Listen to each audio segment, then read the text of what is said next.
se face în România, dar facem și New York Style, care e puțin diferit. Facem două stiluri. Care sunt diferențele? Ca să vă zic așa în banal, mare. da, LA Style e mai energic și mai spectaculos, iar New York Style e mai rafinat și mai elegant. Da, e vorba și de momentul în care se face schimbul de mișcare. Dacă se face după timpul 1, atunci e LA Style. Dacă se face după timpul 2, e mai frumos și atunci e New York Style.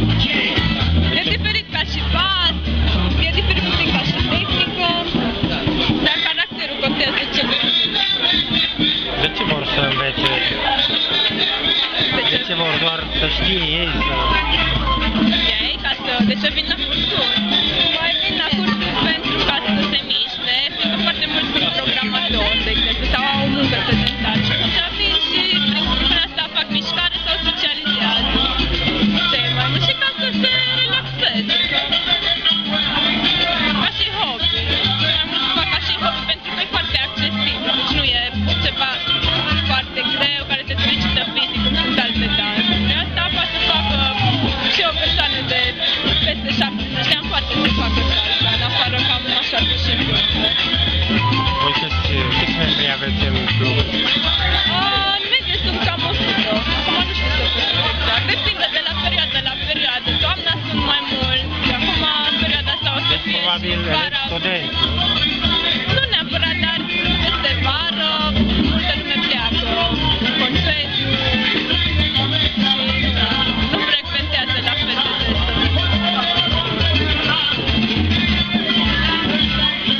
Și asta e suplimentar față, nu, de întâlnirile de repetiție.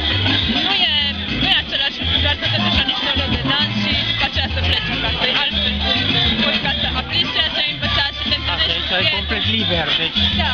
aici nu arată nimeni nimic, Adică... nu impune nimeni nimic. Că acolo am văzut că se cereau anumite... Dar nici nu e un dans foarte bine lucrat tehnic decât dacă îl faci la nivel. Dacă îl faci la nivel, vrei să mergi pe scenă sau competiționare, atunci trebuie să lucrezi tehnic foarte bine. Dar așa, la ei, o persoană obișnuită, sunt câteva reguli de bază, după care poți să le calci, să faci să treci la bază. Dacă respecti ritmul, respecti partenerul, e pasul de bază, e improvizează. Poți să sari, poți să te trezești pe jos, poți să dai peste Asta cap. permite? Regulile permit asta sau... Da.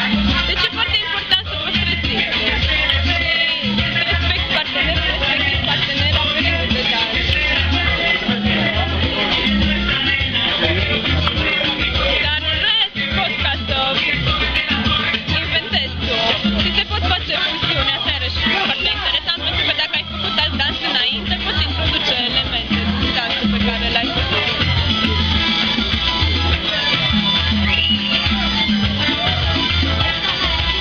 Nu e rece.